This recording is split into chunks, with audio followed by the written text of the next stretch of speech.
Hadisə nəticə əlaqələrinin doğru verildiyi cavabları müəyyən edin.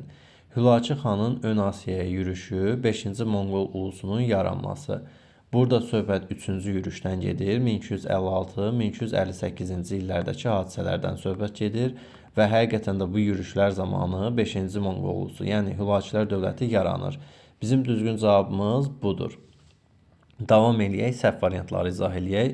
Səlcuqların 1-ci Fəribözü Şirvanşah titulu daşımaqdan məhrum etməsi, Şirvanda Kəsranilər sülaləsinin süquta uğraması. Kəsranilər sülaləsi 1382-ci ilə qədər hakimiyyətdə olubdur və bu hadisə ilə bunların əlaqəsi yoxdur. Ona görə də bu cavab yanlışdır.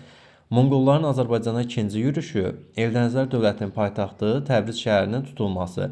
Monqolların ikinci yürüşü 1231-ci ildə başlamışdı. Bu zaman isə artıq Eldənizlər dövləti yox idi. Çünki 1225-də süqut edib Eldənizlər dövləti. Ona görə çıxırıq.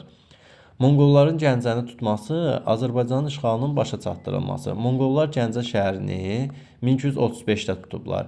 Lakin Azərbaycanın işğalı 1239-cu ildə Dərbənd şəhərinin tutulması ilə başa çatdırılıbdır. Ona görə bu variantı da çıxırıq. Əməvilər sülaləsinin süquta uğraması 661-ci ildə gəliblər, 750-ci ildə gediblər, qeyd eləyək.